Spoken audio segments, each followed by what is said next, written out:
All right, we're live. This week, I'm very excited to be joined by Marlena Gross Taylor. Marlena is a former administrator at the elementary, middle, and high school levels, national presenter, blogger, consultant, social commerce leader, founder of Edge of Gladiators, and newly appointed district ed leader. Marlena, thank you so much for joining us today. Thank you for having me. I'm so excited to share with your group. And Marlena, as you know, the show is centered on leadership development. I would love to hear your personal leadership journey on how you became an administrator.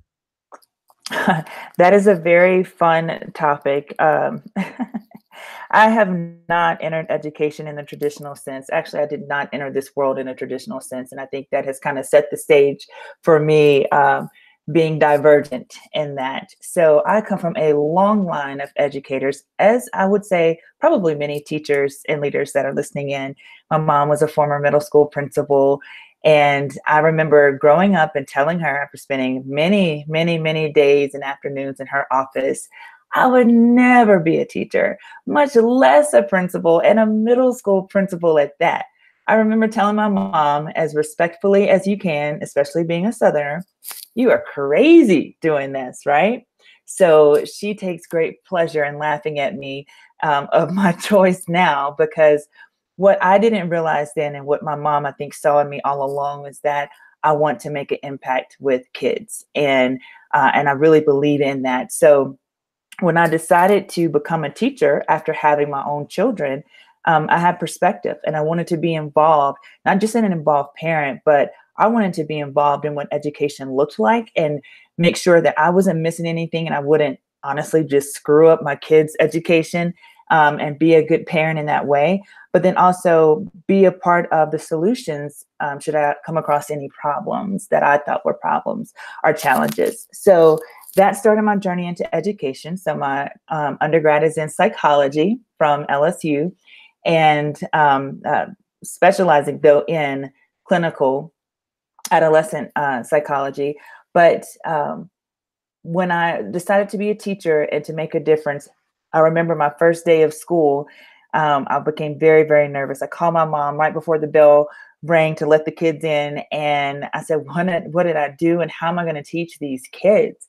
And she said, "You just teach them as they're your own children, and you love them as they're your own, and the rest will take care of itself." And that's exactly what I did, and that's exactly what happened. So as I became more comfortable as a teacher, of course, leadership opportunities presented themselves, and others saw that leadership trait in me before I think I was ready to acknowledge that.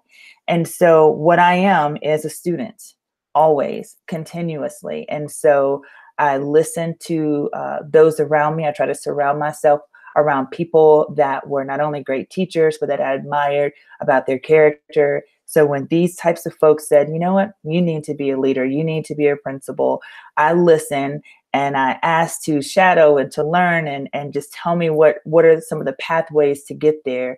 And so I followed those pathways to having my own leadership experience of being, like you mentioned earlier, an administrator at the elementary was my first gig.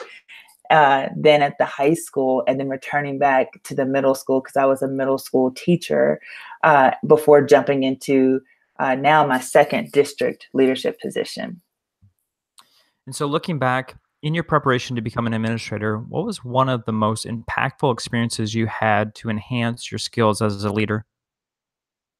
Well, I think the psychology degree, first of all, helped me in more ways than I could ever anticipate, because just the study of psychology and relationships and human development, how our mind works, how we interact with each other, I think was key not only in helping me build relationships with my students, but also with adults, with my colleagues around me, and being able to sometimes talk some of them off the cliff if they were passionate about something, or maybe their day wasn't going well, to being able to inspire them through my actions or through our conversations to be a better version of themselves, especially for their kids. So I think having that psychology background, you didn't have to convince me about the importance of relationships or how to really navigate those. It was really just a matter of learning the education side of curriculum, which I love, and also just general leadership skills just to be a better leader.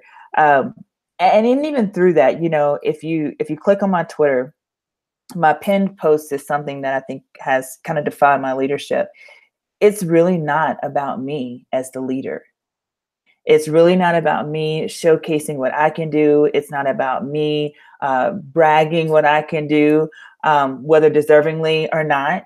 It's really about how I empower other people, how I empower other leaders with that leadership title, or those without that leadership title, because leadership is a journey. It's really not about the title, and it's really not about me, because if I can't help others become leaders in their own right, in their own space, whatever that looks like, then I don't consider myself a very good leader.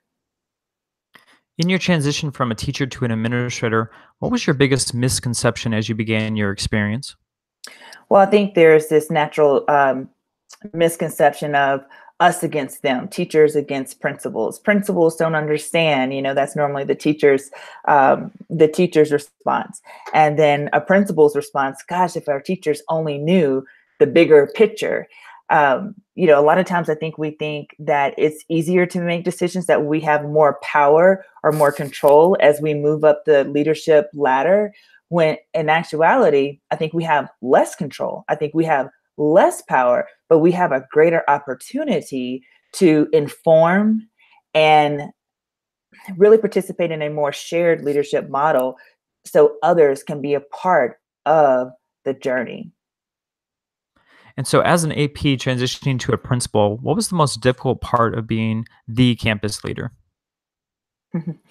I think probably the balance between time with family, with my own personal family, because as the AP, my day was primarily about books, butts, and buses. The operational side, discipline.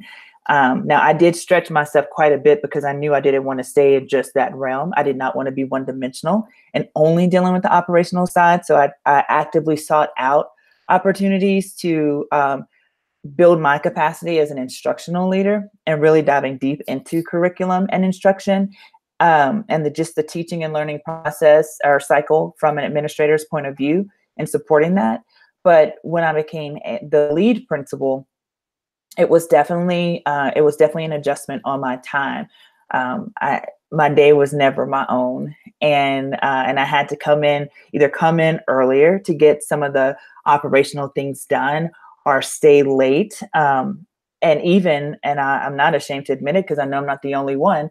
I would try to find that quiet time. So oftentimes I would come in on Sunday afternoons, because living in the South, Sundays are super sacred in the Bible Belt.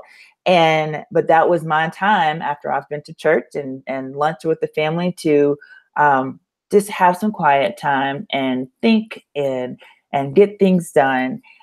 But what ended up happening, Joshua, is that my teachers started to learn my pattern, and they would come in because they knew they could also get to me without me being super distracted, because I had a full calendar or 1,000 people pulling me in different directions. And so, where at first I was a little irritated, like, gosh, can I have just a moment to just think to myself? I had to step back and realize that if a teacher is coming in on a Sunday to probably also get a few things done, but to ask questions or to get my advice or thoughts on a particular, subject or challenge, then I've done my job as a leader of building that relationship, because they feel comfortable enough to do that. And I would never want to stop anyone from growing. So I really started looking at that as, wow, here's another opportunity to pour into people. So let me fill that chocolate on my desk, in my little desk candy tray, because, even on Sundays, I really value that time to connect with people. It almost felt like you were not even in a school building, even though, we were in my office, because it was a Sunday. It was a different atmosphere, different environment. So, how did you find success in not only changing campuses, but changing levels of education? So I think it's really important to understand, and I really think every administrator should do this. Most education licenses say K-12, Yet we tend to stay in the arena that we taught in. And for me, it was middle school, even though my certification for teaching was elementary and middle. I purposely wanted to jump into administration at the elementary level because I had my own myths about what happened in elementary. And I wanted to see, where did our kids really start from? Did they really sleep all day or play outside for recess all day? And I know it sounds silly, but so many secondary people, hold on to those same myths. And so I wanted to see where our kids started from. And then more importantly, I wanted to see, how do we teach kids to read? Because I think that's incredibly important. And when I would move to the different levels, I would take those nuggets of expertise with me from the other levels that I might have served in, and I helped the teachers to implement some of those strategies in their classrooms, no matter if it was a high school or middle school or vice versa, some high school, middle school things down to elementary, but I would help them implement that. And they began to have a more comprehensive view of the child. They stopped seeing their students just at the grade level that they had them, but really started seeing their students from an entire K-12 perspective. And it really helped teachers, no matter what level they were, find ownership in that child's educational journey. So when we look at high school and those ACT scores being so high, like we even did crosswalks, let's look back when those kids learned these skills and how important it is to learn those skills that were in elementary and build upon it in middle school, and then even more so in high school. So it really helped build a better sense of community, being able to share that perspective, because I would have ideas that would be seemingly new to that building level, but really it was because I was at a different level. And then I could also connect teachers to other teachers in those other schools that I had served in, and partner them to really take a look and model what they were doing, and even observe what they were doing in those settings.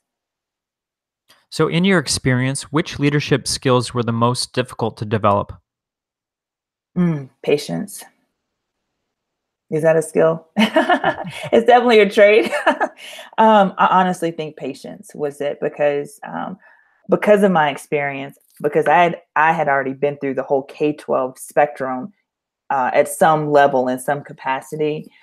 Patience was really patience is a virtue, and it was something that I had to constantly um, self-regulate, because sometimes you have to go slow to go fast.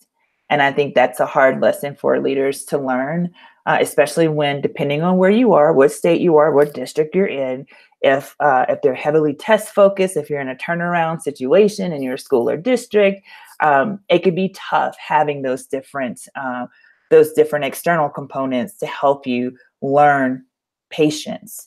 I attribute being a principal much like being a college football coach. Generally you have 3 years, not 3 to 5, even though we know that systemic change really starts taking root at year 5.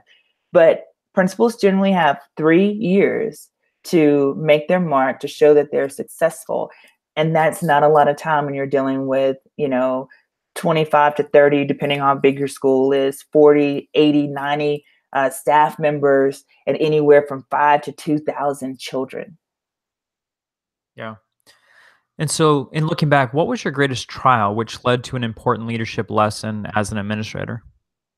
So in that quest to make an impact in that 3 years, particularly my first time where I was the lead principal, even though I knew how important it was to empower, even though I tried my best to share duties, leadership duties among my staff, not just my assistant principals, but to also aspiring principals and administrators, which I think is super important. Um, I had to really learn how to let plates fall.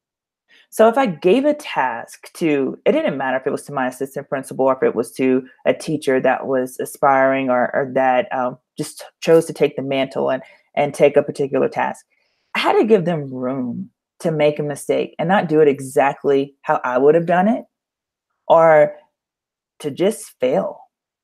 And that was hard for me because, again, many principals, you're on the clock. of that 3-year mark of making that impact to show your success.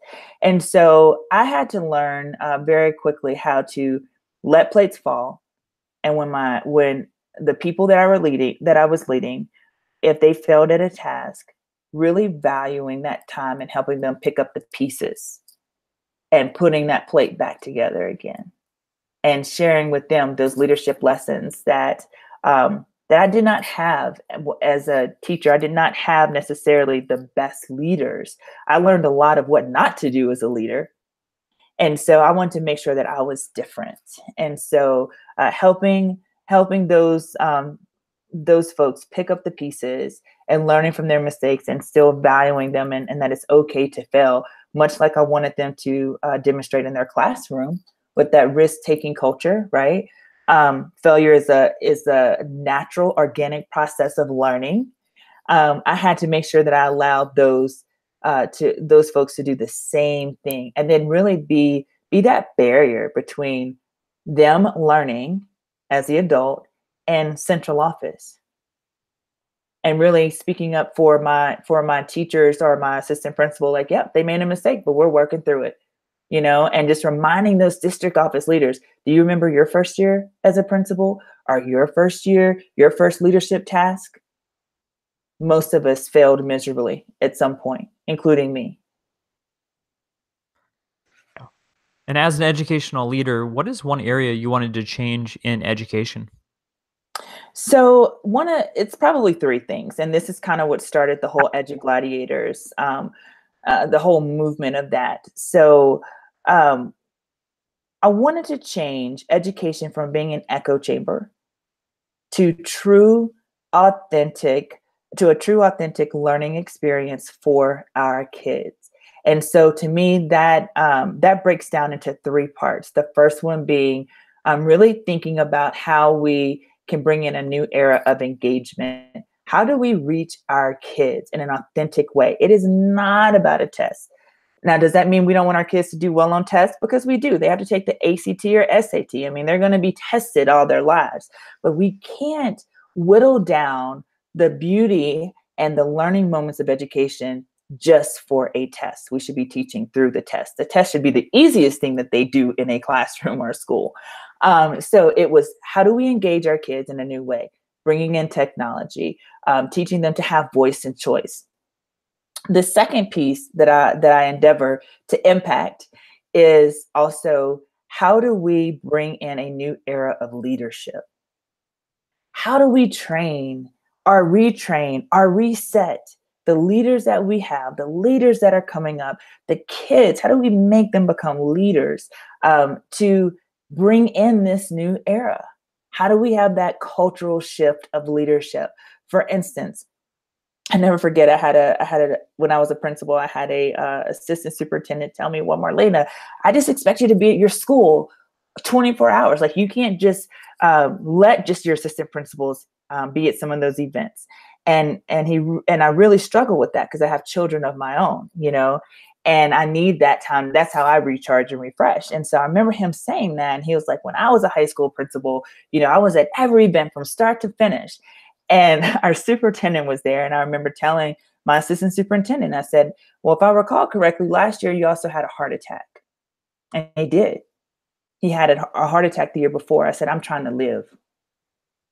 And so even speaking truth to power like that was huge for me. And I advocate all leaders, like, you have to change that culture. And so I advocated for my teachers. We have a family-friendly environment, because if my teachers are expected to do all these things, they can't pour from an empty cup. And I can't expect them, especially if they have families, to miss their kids' things to take care of other kids. So we worked that out, especially since we had our elementary school, which was connected on the same campus, and many of our teachers' kids went to that elementary school or the feeder high school. Yes, even if it meant I came in and covered for your class so you can go make that mommy and muffins, or dad and donuts, whatever it might be. Those are just life moments that you can't miss. So all that to say, leadership is the second thing that we totally have to rethink and bring in a new era. Our principals, and the research shows us, they're burning out already. So we have to rethink that. And so many aspiring leaders are saying, I don't know if I want that. I don't know if I want to commit to that. So we have to rethink that.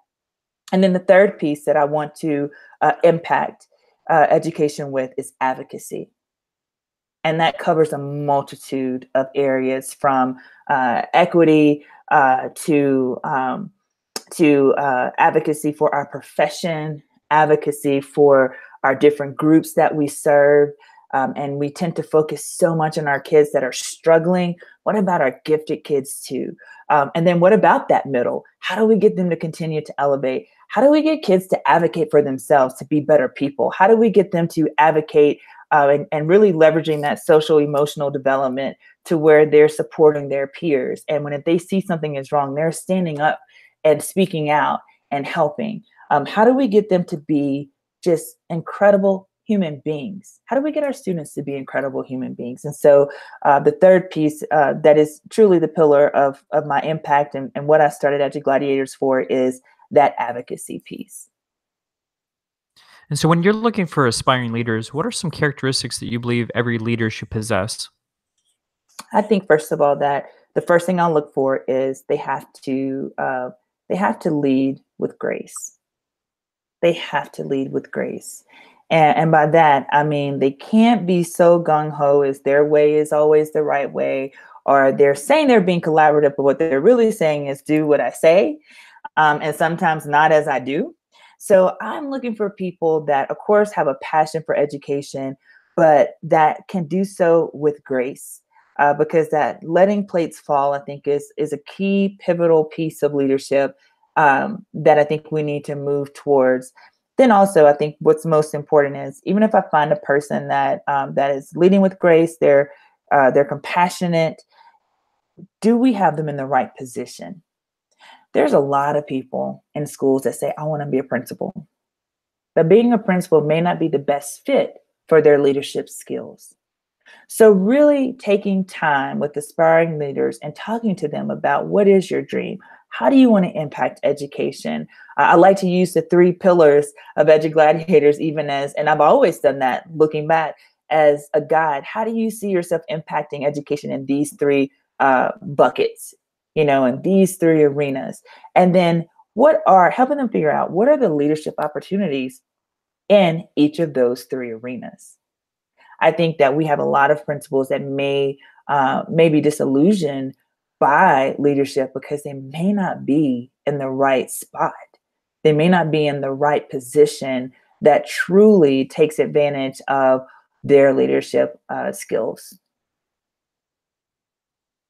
And so, what is one initiative you've implemented on your campuses that you are extremely proud of? Hmm. There's been so many. Gosh, even though I'm 28 forever, that's a tough one. I'd say, I'd say probably the one that I am most proud of. Um, the one that I am most proud of is our teacher mentoring program. So every district has, at least on paper, a new teacher or teacher mentoring program, right? And it normally consists of that first day, and I'm not judging, but I'm judging.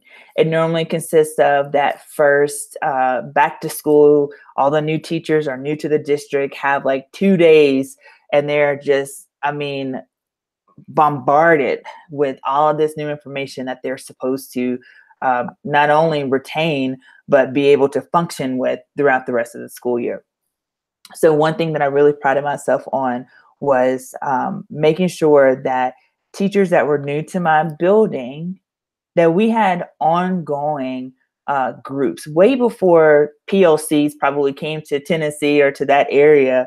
I really, I'm a pastor's kid, so I thought of small groups, kind of like in your churches, have that small group concept throughout the year where you have these touch points with teachers and you're bringing in different folks, whether it's people within the building, maybe some outside support, depending on, what might have been the challenges of the group, but making sure that they saw me as not just their evaluator, but as their coach. Like, I'm here, I'm your biggest cheerleader. I'm your coach and cheerleader, and having a sustained systemic mentoring, teacher mentoring program throughout the year for my building to address, of course, the big rocks that the district talked about, but maybe some nuances that were specific to our school was very helpful, I think. And I'm so proud of that because it was so successful that in my last district, then I was asked to help participate and help organize or just contribute to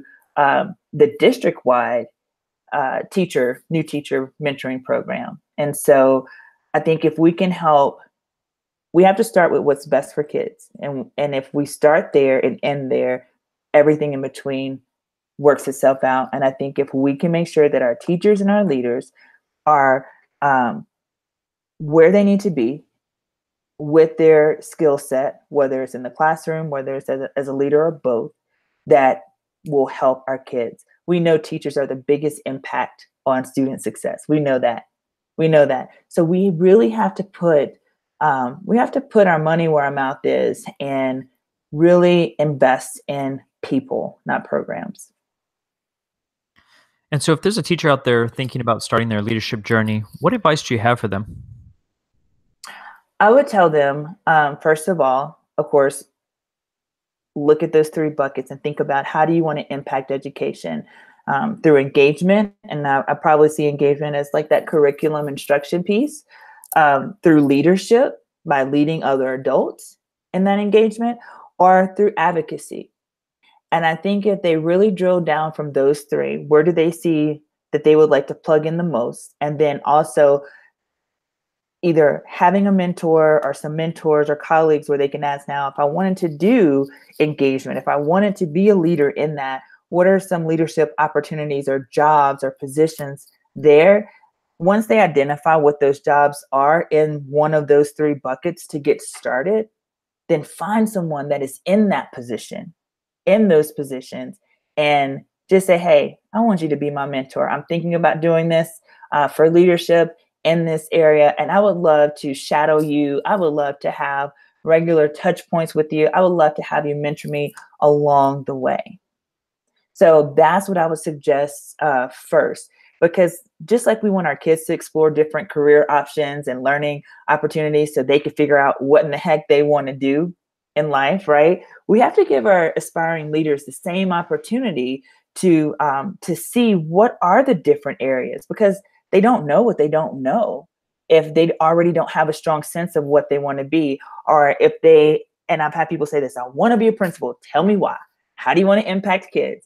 Because oftentimes I will share with them, well, have you thought about this leadership position? And they just didn't know that even existed. Mhm. And so anyone's following you on social media has seen the big news. Edge of Gladiators is now a publishing company. How did that come to Yes. fruition? So I'm really excited about that. So yes, make sure you're following the Edge of Gladiators handle, as well as me on Twitter and Instagram. We're on Instagram as well. Facebook group, we have it all covered. What we are doing, we are publishing books. We have our first release in at the beginning of 2019. So be on the lookout for a huge announcement about that. But we are taking when I started Edge of Gladiators, it started off as a hashtag. That's how it started. I was on another chat and I just added that hashtag. And so when it became a thing, and then eventually I developed it into a company, one of the things I wanted it to be is more than a hashtag. And so that's actually one of our hashtags, hashtag more than a hashtag, putting action to what we are saying and inspiring, hopefully our chats, we want to inspire each Saturday people to action. So now it's time to help them have some resources to inspire them to that action. So our books are centered around one of those 3 pillars of a new era of engagement, of leadership, and of advocacy. And so I think that's going to be really special. We're going to have several voices that we are publishing that are very familiar to so many people, a few that might be new, but that are worthy to be heard. They have a great message, a great story. And I'm excited to give a platform for these incredible educators, teachers, leaders, coaches, everything in between, a platform to help us with those 3 pillars of engagement, leadership, and advocacy. So with that, in addition to your admin position, you speak at conferences, blog, and you're very active on social media. How did you find your voice beyond your district? So interesting story. And I was actually just talking to this person today. So in my district, when I was a principal, again, I was really just getting bogged down the patience piece. I was still learning the patience piece, and even though the district I was in was the highest performing in Tennessee, great people there, there were still some areas that needed attention, and there was very little room for error because being number one was very important to the leadership there. And so, one thing that our superintendent did, which I will forever be grateful for, he made it a requirement because he was just getting onto Twitter. Twitter was making a comeback at that time. And he made a requirement that all of his administrators, all of his principals have a school Twitter account. And so I had Twitter because my kids had Twitter. So anything they have, I have, so I'm still a mom and just make sure everything is, where it needs to be. Oh, yeah. And, but I never thought of it as a educational piece, much less a professional development piece for me and building my PLN. So I started that. I heard about these Twitter chats. I'm like, how do you even do that? I wasn't familiar with hashtags. And one Saturday I said, I'm gonna wake up, and after I feed the kids, I am going to get on Twitter there and I'm going to figure this out. That happened to be the first Saturday of the lead up chat with Jeff Veal and Nathan Lang that started that. And so I am part of the inaugural crew, the core group of lead up. And I didn't know what in the heck I was doing. And all I knew was, hey, I know some things I can contribute. And once I think it was Bethany Hill, explained to me, like, how do I reply back so everybody could see my answer? I joined that chat. And by the end of that hour, I was transformed. I was connected. I was exposed to ideas, even though my travels had brought me to many places and I had experienced and worked in many educational systems. It paled in comparison to the connections and the resources and the ideas that I had from that chat. And so that really started, and I was just telling Jeff Veal today, that started my pathway to being a connected educator. And when I decided to leave my district, because I was speaking quite a bit and I wanted to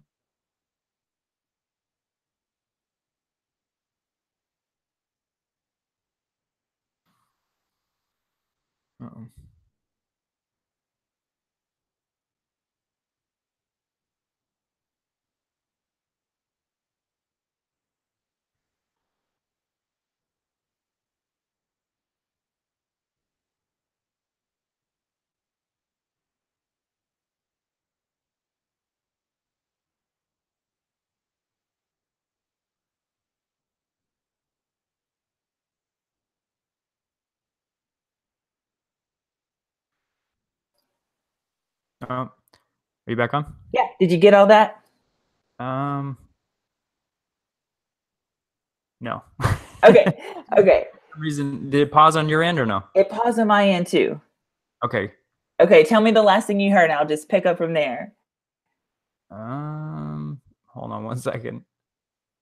It went dead for like a minute.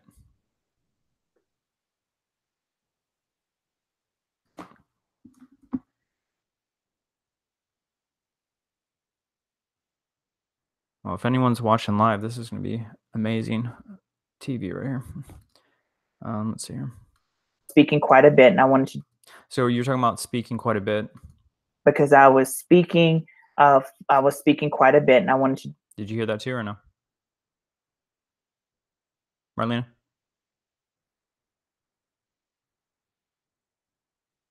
Oh.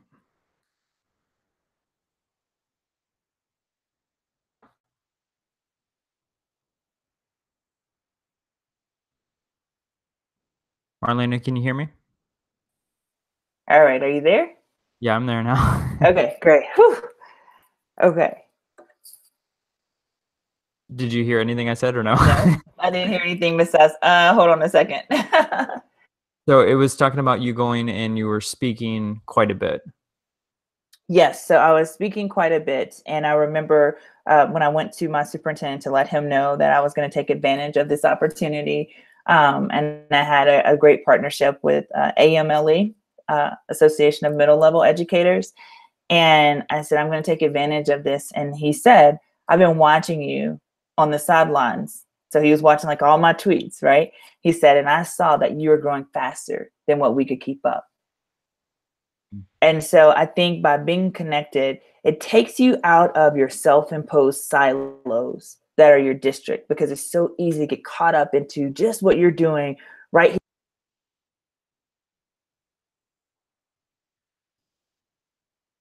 Dang it. Are you back? Yeah. Oh my I don't gosh, it's so crazy. Can you hear me now? I can hear you now. Okay. So it's just so easy to get caught up into, your self-imposed silos. And so being connected really opens the world, because most people don't travel to multiple states like my family has had to do with my husband's job. Most people don't travel. They live and grow up in the same state, maybe one other state. And I've had the pleasure of following him along and being in about 4 states. Colorado is our 5th state now, and so most people don't have that experience. So just because you haven't physically been there or worked in these different districts doesn't mean that you can't connect with someone who's there and share ideas and make those connections. Plus, it makes going to conferences a whole lot of fun when you have those face-to-faces with people that you've connected with over social media. Oh, most definitely. And in closing, what is the most enjoyable aspect of leadership? I think the best part for me is seeing the folks that I have had the pleasure of mentoring or leading achieve their dreams, whatever that is, whether it's another leadership position where it might be something if they're in the classroom that they've achieved, whatever their goals were in the classroom.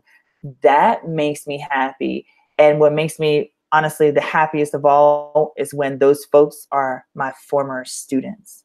When my former students reach out, I just had a Facebook message from one of my students from my first year as a teacher in 8th grade, and she messaged me. She found me on Facebook, and she's an adult, has her own family, just beautiful family.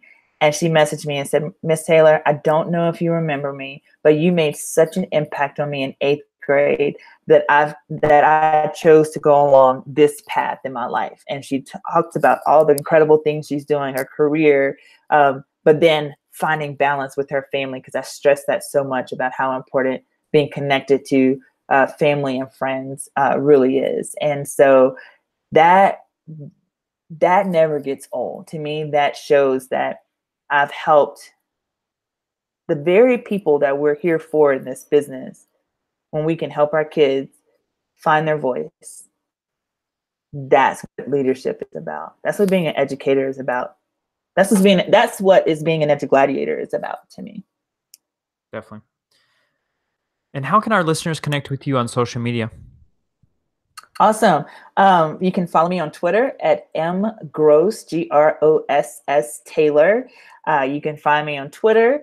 You can also find me at mg Taylor 29 on Instagram. You can follow me on Facebook as well, Marlena Gross Taylor. You'll see my page there. So I would love for you to follow me. You can also connect with not just me, but also the other core warriors of Edge of Gladiators. We have some incredible core warriors, because I would not want to do this by myself. It's much more fun when you have friends, right?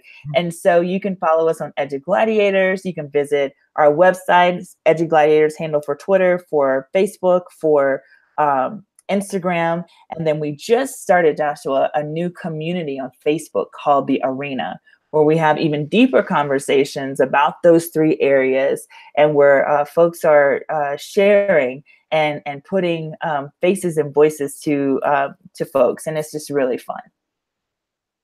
Please continue to check out the Aspire podcast on SoundCloud and iTunes, and share your ratings and reviews. Don't forget to use the Aspire Lead hashtag as you continue the conversation on Twitter. Marlena, thank you so much for being on the program. Thank you for having me. This has been really fun.